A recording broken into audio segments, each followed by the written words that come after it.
Welcome to tonight's edition of Under the Bleachers. I'm Chris Ransom. That's William Yanish. And tonight we're going to recap week one and we'll get you caught up on a few previews in week two. I've got three previews in mind for week two, but there were three games in week one that were involved ranked teams. There were some other games I'll get to as well. First game was Texas Ohio State. That was the game. A lot of defense involved. Ohio State won 14-7. And Ohio State, they got a touchdown in the second quarter due to constant penalties by Texas. Then Julian Sand threw a touchdown to Carnell Tate in the fourth quarter. And then Arch Manning got a garbage time touchdown before annoying. And I don't know if he annoyed fans, but he's doing Parker Warby commercials like he's Baker Mayfield. It's like you've only started one game. You've started one game at Texas and you're doing Parker Warby commercials for NIL like you're Baker frickin' Mayfield. You have not earned that yet. You got to do more for Texas before you earn the distinction of having an ad. But this is what NIL has done. It has essentially turned collegiate athletics into a minor league version of professional football. Yeah, and with no salary cap or structure to go along with it. So, in Arch's defense, Cooper Manning was in the Warby Parker ad, but I'm done with Warby Parker. They charge way too much money for glasses. I know because I've been into a Warby Parker mall once to try it on a pair of glasses. I used to wear glasses when I was younger, so that's how I know from experience. But Ohio State, let's get to the next game. Next game is Clemson LSU game. There was a three with Alabama, Florida State. Florida State creamed Alabama to the point where they moved ahead of Alabama in the top 25. And thus, Alabama should have been in the college football playoff against Michigan. This was the game that decided what rightfully should have happened. But at Florida State, they got screwed by the selection committee in the final year of the 4-team playoff. But they avenged that by beating Alabama. And, Caden Proctor did not look good at left tackle for Alabama. He looked very sloppy. My concerns with Proctor mainly involved the run blocking footwork. Like, if you watch Proctor against Tennessee and you look at him run blocking, he's having trouble getting his hands on the defender. And sometimes when he's run blocking, it looks like his feet are trapped in quicksand. Now, his feet did not look like they were trapped in quicksand when I watched his pass protection 2024, but they did look like they were trapped in quicksand against Florida State. So I have a lot of mixed feelings about Proctor. I mean, he transferred from Alabama to Iowa, never did shit for Iowa, and basically just used the transfer portal as a leverage play to get more NIL money for Bama. And he was listening to like some headphone. He was doing a selfie with his cell phone during warmups. This would not have happened under Nick Saban. Alabama has turned into a bigger frat house than Animal House under Kalen DeBoer, but I'm not going to rant about that because we still have some other games to get to. Castellanos looked amazing. Florida State's got a lot of underrated gems. That was one of Brandis' things. She'll likely be on here. And then I'll get to LSU Clemson. This was the second of the three ranked games. Garrett Nussmeier, Cade Klubnik. This was a 17-10 defensive game. And for all the people saying, oh, Nussmeier's overrated, he's not QB1, LSU's overrated. Well, Garrett Nussmeier is 10th in the FBS in passing yards.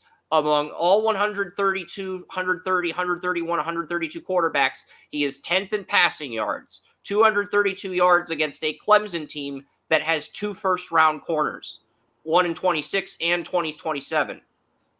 And he lost 4 of his linemen from last year, so he had less with the center as the only returning starter, so he had less time to throw, William. He had less time to make reads, less time to throw, had more weapons than last year, but he had less time to react. And 232 yards against a team that supposedly has the best defensive end in the country in TJ Parker, the best defensive tackle in Peter Woods, and 2 NFL corners. That are first-round guys. I'd say that's a pretty good day at the office for Nussmeier. Klubnik, on the other hand, looked very iffy, very erratic. When Klubnik won the ACC title last game, people finally thought he arrived. He was inconsistent still, but he was finally consistent enough to where you thought, okay, he might finally break out. He might finally be the guy. And then he disappoints you with about as much false hope as Lucifer or Jesus, but I don't want to get religious here. It's not appropriate to do on Under the Bleachers. So yeah.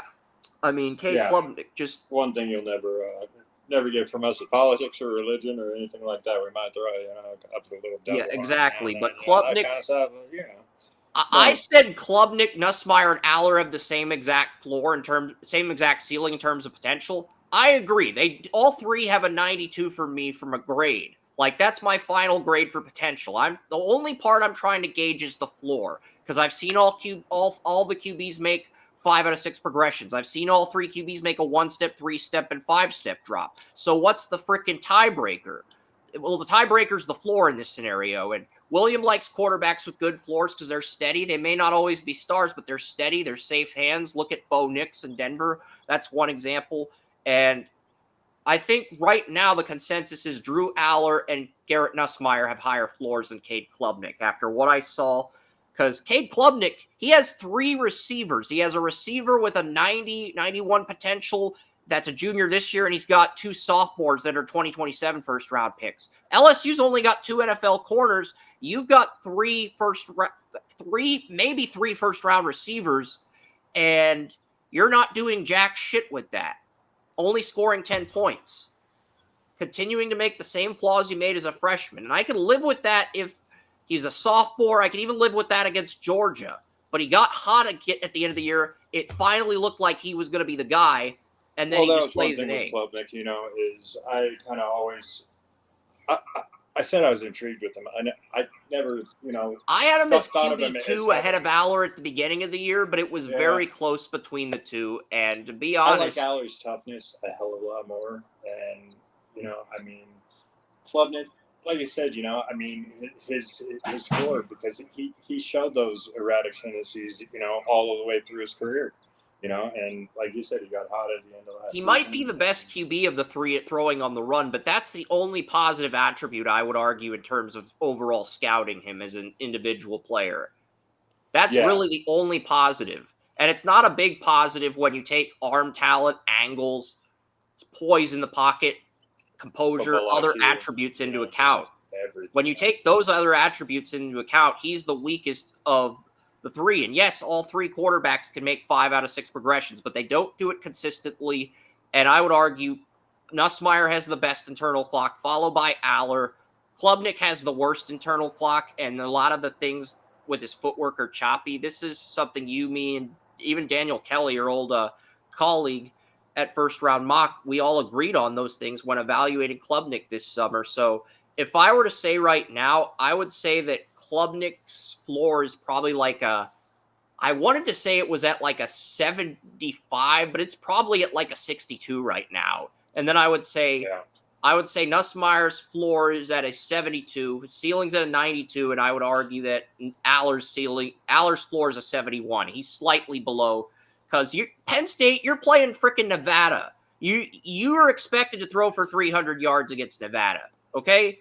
The fact that Garrett Nussmeier has more passing yards than you, and he played a far tougher opponent, it only validates what William and Joey and I have been saying about him being QB1 for this class. Because if Aller was QB1, he would have at least made a case. Oh, because only 3 quarterbacks threw for 300 yards, William, in college. And the league leader in passing yards is John Mateer. We're going to get to him later, because I know you're very critical of him. So we're going to get to him later, but... Yeah, but, like I said, the one Nick that I have against Klubnik is, whatever the hell I'm trying to say there, is his inconsistency. Aller is probably his accuracy, and Nussmeier is probably his inexperience. Nussmeier's probably the favorite to go first. Aller's probably the other guy that could go in the top 5, and now it becomes a question of, is Klubnik still a first-round guy? I think if Lenore Sellers and Sam Levitt continue to ball out, they're going to jump Klubnik. I know it's only 1 week. I don't want to overreact, but if Lenora Sellers and Sam Levitt of Arizona State both continue to improve for South Carolina and Arizona State, they're going to jump Klubnik as this draft process goes on. That's just what I'm saying. Very much so. Very much. And Klubnik might have a higher ceiling than those guys, but he looks raw just based off of what we've seen this week. But that's just 1 week. And then Sunday we saw Sellers beat Virginia Tech by 11. I think you could make an argument that South Carolina should be at 7 over Texas. They did beat Virginia Tech by double digits. And then the final game was final ranked game was Miami, Florida, Notre Dame. This was probably the best game of the week. High scoring offense, sacks, good variety of everything, turnovers, clutchness, and Miami covered a lot. In the post-game interview, Carson Beck looked like the Hypnotoad from Futurama. He looked like he was so buzzed. He literally looked like the Hypnotoad from Futurama when Molly McGrath was interviewing him in the post-game. Yeah. And I hate the fact that I'm comparing Carson Beck to the Hypnotoad. Well, I mean, Carson Beck, he did show his value and the bit of consistency that he has a quarterback. I mean, that helped Miami a lot. Come out and bounce up 5 spots in the AP poll, and they're up at number 5.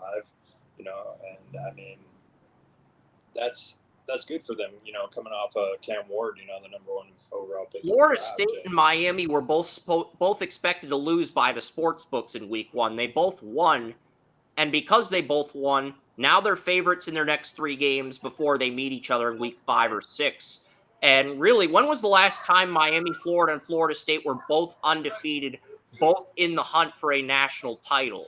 I would have to say 01 to 03 when the U was at its peak. That was the last time both teams were in the driver's seat to get to a national title, from 2000 to 2003, that 4-year window between the two colleges, from the 2000-2001 season to the 02-03 season, when the U attempted to three-peat in the eyes of some critics. So, I mean, that was the last time this rivalry was at its peak. And then before that, the last time this rivalry was at its peak was the mid-90s and the late 80s when Irvin was on the U. So, and Florida State did well, coming up with Tommy Castellanos, and just, moving on from what they had with Jordan Travis. He actually kind of looks a little bit like that, and there's no guarantee both teams are undefeated, William, because Florida's got to play Miami in 2 weeks, and I think they play South Florida this week. I did come up with a top 12, an early top 12 after week 1. I will share that near the end of the show if we get time. Oh, we got somebody in the super chat. Oh, it's just another streamer. I thought we had an intelligent question. I always get my hopes up and I get burned, but yeah. Brandon says she's having problems with the internet, but no worries, I guess. But like I said, I think we've covered everything for week 1 except for Belichick. Belichick, he had a great opening drive. Then TCU dropped 34 on us. I mean, Belichick, worst defensive outing in history. Belichick made me so angry, I'm actually going to eat this last of the 3 pretzel bagels that I got earlier on the stream. Fuck you, Belichick. I expected you to beat TCU. I'm disappointed. You're better than this, Coach. You got to get together. And yeah, these are the pretzel bagels from Einstein Bros I told you about. I got 3 plus a hash brown this morning. And I had to blow off a little bit of steam. Not a lot. I have enough self-control to not eat on the show if William instructs me to, but I had to blow off a little bit of steam. I just took a bite. Dude, that was my fight club a few years ago. We'd go down by the river. We'd grill up a couple burgers, some tacos, some shit like that, and then we'd get out there in the sand and box each other's ears and, drink a couple beers. And, it was a blast, man. I mean, we're all about having a good time here at Under the Bleachers, so as long as they're not smacking in the mic. Yeah, as long as I don't smack the mic or get cream cheese on the mic, sir. we're good. Yeah. Well, the cream cheese, that's your problem, but, Yeah. But no, man, That's why you got to control. We're talking quarterbacks. Cheese, but yes. Yeah, talking those quarterbacks. I mean, the things each one of those quarterbacks, that we were talking about, Nussmeier, Aller, and yeah, dude. I mean, Klubnik, I like the intangibles that he has. He has some fire inside of him. Aller is obviously his toughness. He is one hell of a tough quarterback, and he can beat anybody on any given Saturday or any day for that matter. And as for Nussmeier, it's his football IQ. It just stands out so much above, the others, and just, born and bred for the position, like I said, but like I said, we've got some up and comers, I mean, Carson Beck is showing that he can still play, I mean, he obviously dropped from what I had him at the end of the first round, the summer before last. And then by the time the season was over, he was down in the third, fourth round. I'm going to quickly read through my top 12, and then we'll get to the week 2 game. Ohio State is number 1 for me. Penn State is 2. LSU is number 3. This is my first 12-team playoff. I've got Georgia at 4, Miami at 5, Oregon at 6, Texas at 7. The margin of defeat is very small. That's why I'm a little bit more flexible with putting some of these 0-1 teams, because the margin for defeat is so small.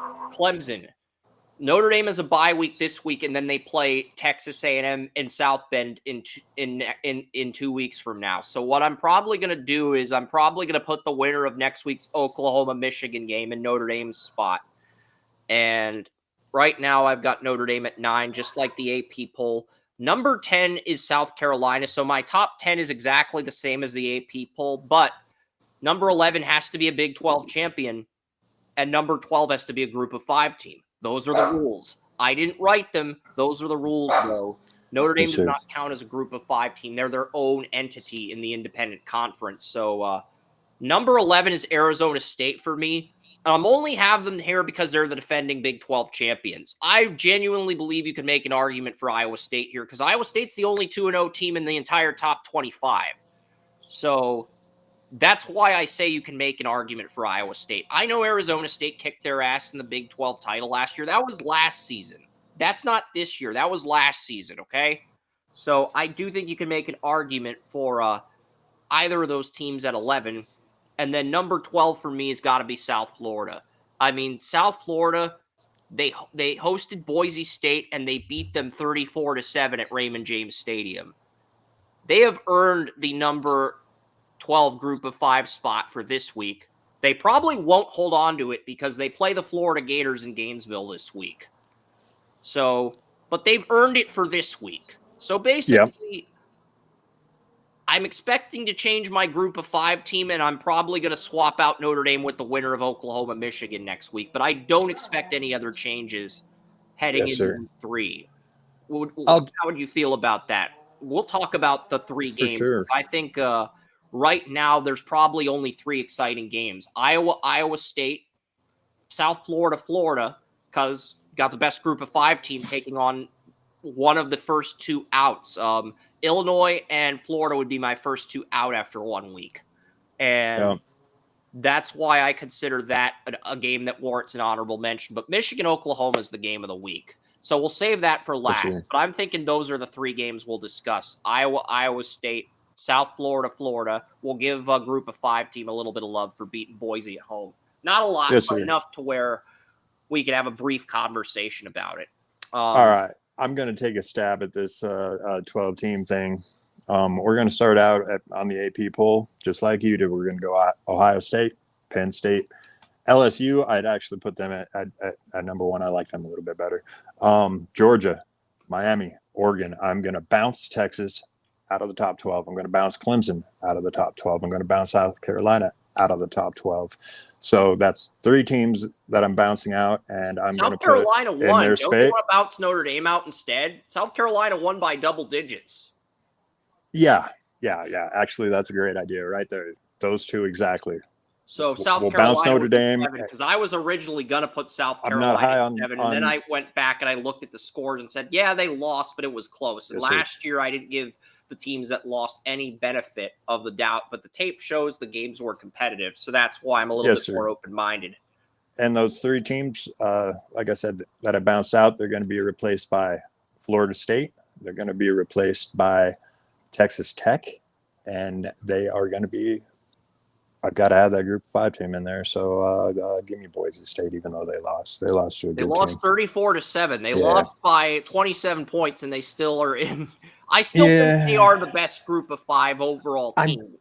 I'm kind of pressed there for a Group of 5 team, so we'll just go with that one. I mean, but no, man. I'll give you all the Group of 5 options. There's a lot. This was frustrating. Okay. South Florida's probably the top. They're the Group of 5 team that got the most votes. Tulane was second in votes. James Madison was third. Liberty was fourth. UNLV fifth. Navy sixth. Memphis seventh. Boise drops from 1 to 8. And UTSA, I had UTSA winning the American Athletic Conference because I think Owen McCown is going to break out at quarterback. I know he's a little bit rusty against Texas A&M. He's still a McCown. He's a McCown. He'll be okay. I mean, some of his throws are Mahomes-esque. Like some of his throws on the run are Mahomes-esque. All right, check this out, man. I've got my perfect Group of 5 team. I am going with Matt Saluka and the James Madison Dukes. Very nice. There we go. Now I'm happy. I have James Madison winning the Sun Belt, so I like that prediction. Perfect. I like it, and I like him. He's a good player. He's got a bad rap, and we'll see what he can do there. Yeah, I think he can do well. You know, he can probably even pop up in the league. You know, in a camp somewhere. Now, let's face it. If Boise State had gone undefeated, this Group of 5 thing, it would have become like a monopoly. It would have lost the luster. It would have lost the fun. It would have lost the competitiveness. Now it feels like a 8-flavor chip dip right now. I know that's not the best analogy, but with all these teams, it does feel like an 8-flavor chip dip that Cal Norton Jr. would try to pitch Ricky Bobby and Cal Deganite. There you go. Perfect. But yeah, man, like I said, I'm picking, Texas Tech because of Baron Morton, Red Baron. I think Texas Tech not only has the best offense on paper, but the best defense as well in the conference. Their schedule is brutal, and until they prove they can win those games, I gotta give the current champions of Arizona State. But I do love Texas A&M. They are my pick to win the Big 12. So, yes, sir. And like I said, Iowa State and Iowa, I think Iowa State's going to win. They moved their free safety, Jontez Cooper, to corner against Kansas State. That's something I picked up on. And usually when Iowa plays Iowa State, it's Iowa that has the 2 NFL corners, and Iowa State feels like they have their head in a buzzsaw. But I think the roles are going to be reversed in this game. It's in Iowa State. I like Rocco Beck to continue to fall out, and I think Iowa State gets the 3-0. Yep, I can agree with that. I like Rocco Beck. He's a tough quarterback, and I mean he's a solid one with plenty of experience on an experienced team. So that should bring him up the rankings a little bit. I'm going to quickly pull up my Big Ten notes on Iowa from earlier in the season. I think this game's going to come down to Logan Jones versus Dominique Orange. Logan Jones, the Iowa center, versus Dominique Orange, the Iowa State defensive tackle. That is my matchup to watch in this game. Dominique Orange only had 2 tackles against Kansas State. He's due for a bounce-back game. I'm not saying he's going to light up the world. I know one of my friends on X, Anthony, he has Orange in the top 50. I'm not ready to go there yet, but I'll give him a fair opportunity to improve on his game against Kansas State, where he only had 2 solo tackles, no tackles for a loss. He did have a few quarterback pressures. They didn't go on the stat sheet, but he did a good job getting those quarterback pressures, stopping the run when he got past the line of scrimmage. So I'll acknowledge that much. Yeah, and this is always a great game, Iowa State versus Iowa. So that would be my matchup to watch. Do you have a different matchup to watch on matchup that's gonna, bring a lot of hate to everything is Michigan versus Oklahoma, and I mean, Wait, I'll keep the South Florida preview brief. We both know the Gators are probably going to clobber South Florida. I mean, they're favored by 17.5, but it's like South Florida, they did earn their upset win over Boise, so we'll give them a brief shout out. I think this matchup comes down to Jalen Schuler versus DJ Lagway. Jalen Schuler is the only NFL prospect South Florida has. He's a right outside linebacker. He's a guy who could develop into a fringe starter. He's more likely to be a backup. But if Schuler can play with the fire and intensity he played against Boise State in the post-Ashton Ginty era, then things are going to be looking promising because Schuler is going to have to spy on Lagway the entire game. And if you take away Lagway's ability to run and throw, how does Florida respond to that if Schuler steps up? They actually have a guy that can spy on Lagway, a linebacker. So how is Lagway going to respond to that early test? That's going to be very telling after their 55-0 shutout over Long Island. Yeah. I was just reading here about Florida State freshman linebacker Ethan Pritchard was shot in the back of the head. Remains in stable condition at Tallahassee Memorial. Oh, that's too bad, man. That sucks. Something like happened in the College Cup last year after Ohio State beat Wake Forest in soccer. One of the center backs in Ohio State got shot. He actually recovered, and he wanted to play in the Final Four, but the team wouldn't let him. But he still showed up to the game. Initially, he was going to show up to the game to cheer on the team, but then he decided to watch at home with his parents. But he took the time to make a Zoom call for the team, so it was a pretty moving moment. And yeah, that's going to inspire Ohio State because he was supposed to be like a first-round pick in the MLS draft. He didn't get drafted, and since he's a senior, not a senior redshirt, you can use that fifth year of eligibility, I guess, now in college soccer. It's getting sign him to the Niners, man. I hear they need a kicker, and Pearsall. Maybe they should get Ransford Guyan. I mean, he could play kicker, corner, or running back. Ransford Guyan's got 4 goals, 1 assist in 5 games for Clemson, and 3 games for Clemson so far. He can dribble a soccer ball 80 to 100 yards in under 10 seconds. So, I mean, he could play multiple positions if you think about it. He could play kicker, could probably use his speed on the defense or offense as well. I mean, that's impressive. Running 80 yards in under 10 seconds, that's like they have 40-yard dashes for football and 60-yard dashes for baseball. I did not know they had 80-yard dashes for soccer, where you have to try to cross all 80 yards of the pitch in under 10 seconds. I did not know that. That's like a 100-meter dash in track. Hey, man. But I learned that today. Sounds doable. Yeah, it is doable. But yeah, we'll get to the main event now. Michigan, Oklahoma. Mateer, the league leader in passing yards, the senior. Underwood, the freshman. Well, like I said, man, acting like that shooting star game, he was slinging back. He'll get some yards. I just don't know how many passes he'll complete. I mean, he's definitely interesting how they have him ranked and how they talk so high of him. And it's like,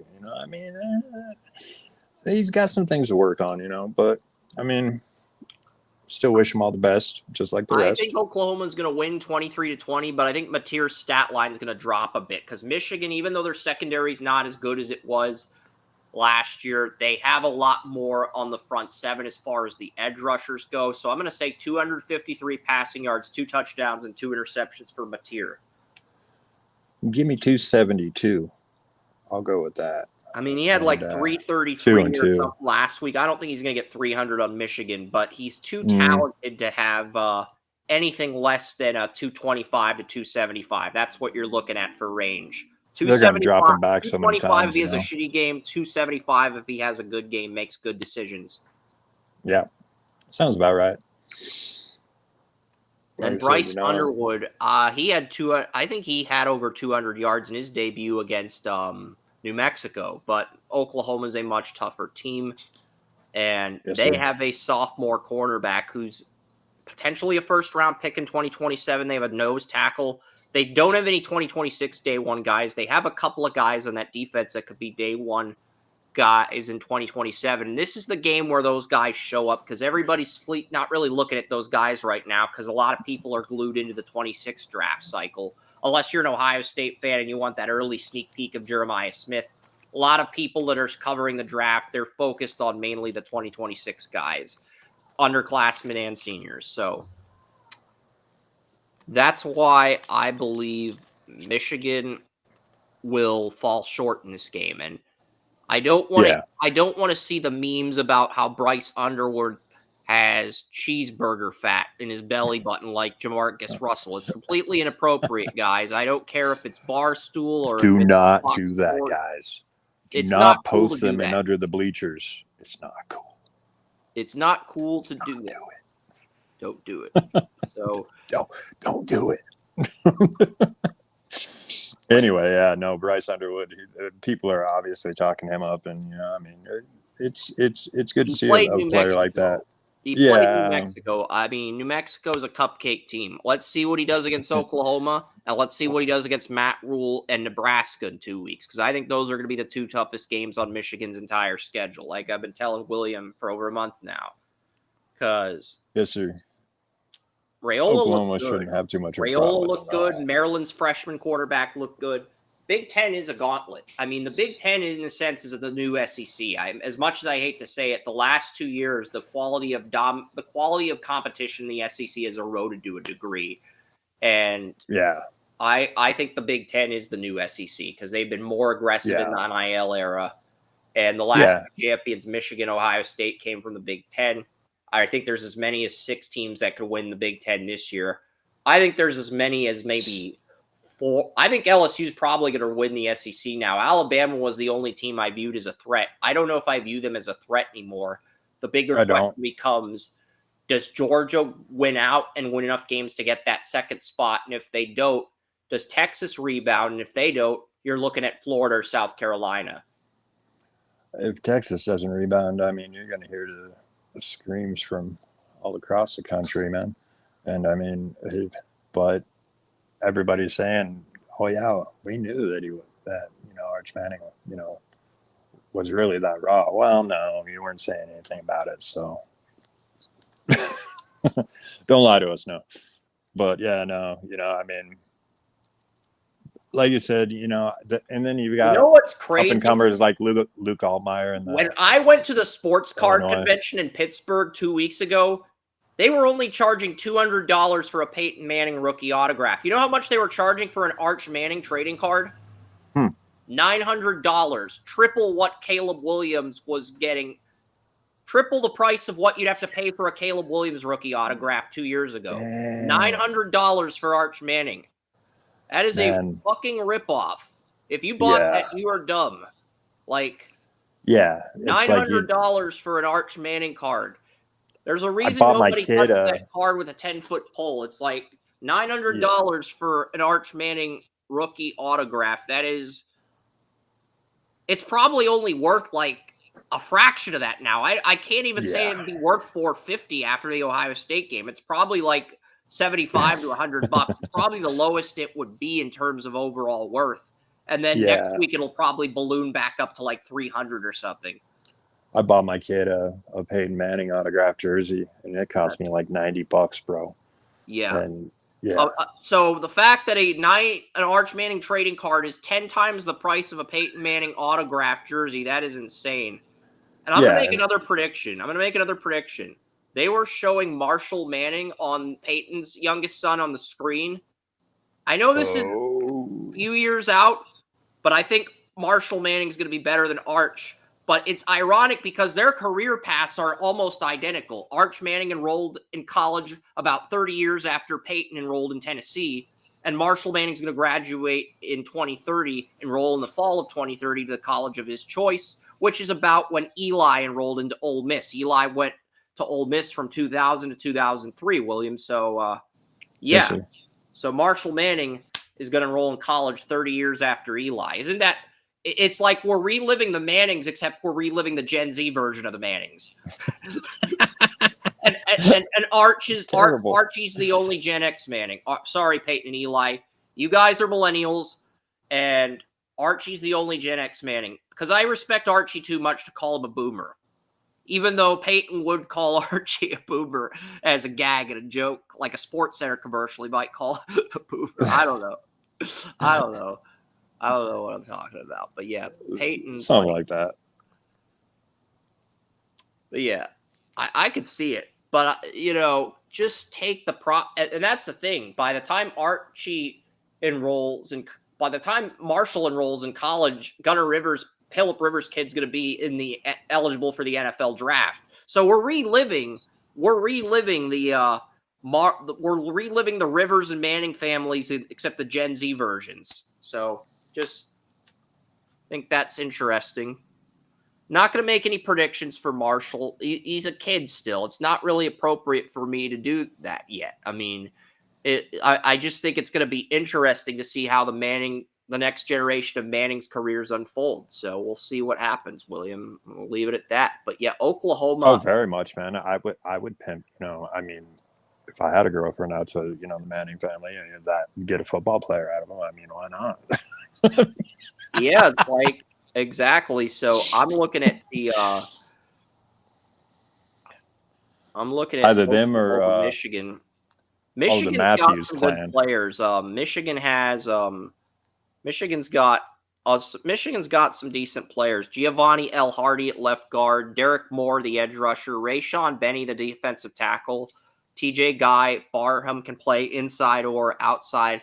Rod Moore was a player we talked about on Under the Bleachers last year before his season-ending injury. He's been healthy this year. So John Mayer versus Rod Moore, that's probably the matchup to watch, William. Michigan's safety Rod Moore versus John Mateer, the Oklahoma quarterback. That's probably the biggest matchup in this game on Saturday.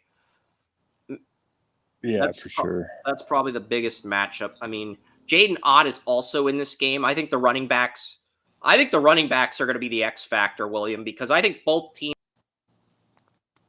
Oklahoma and Michigan, are deeper at edge right now.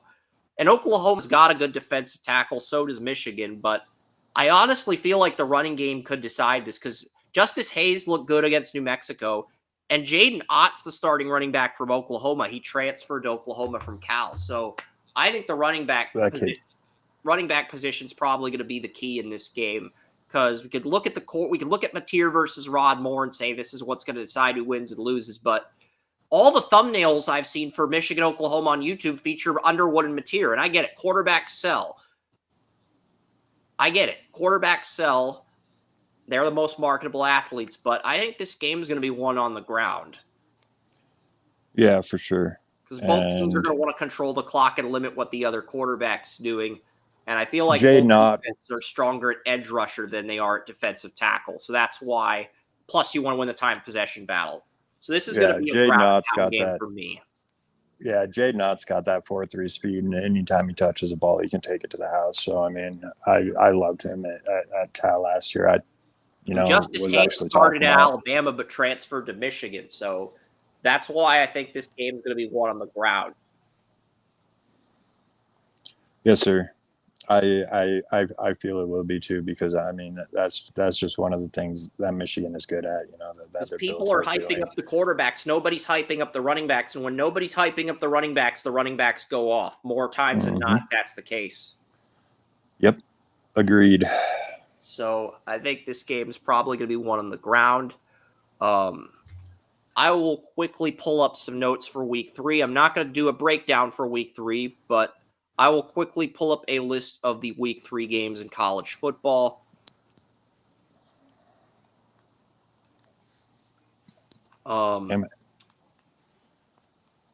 Yeah, Illinois plays Duke. That could be a fun game, but it's not a game. Vanderbilt plays South Carolina. That might be a fun conference matchup. Georgia Tech plays Clemson on September 13th. I have that's probably the game of the week. That's probably the early game of the week for me. I mean, I didn't think I would have a game on at noon, but I didn't think I'd have a game on at noon, but that might be the game and then Georgia plays Tennessee at 3:30 on ABC. And then then Florida plays LSU and Texas A&M plays Notre Dame. So game day could go to South Bend, Death Valley where LSU is, Neyland Stadium, or they could go to Well, they're going to go to one of those 3 locations. Game day is Big Noon kickoff might go to Georgia Tech. Big Noon's going to go to Alabama since they play Wisconsin at noon. Big Noon's going to go to Bama. I think that game's on ABC this year because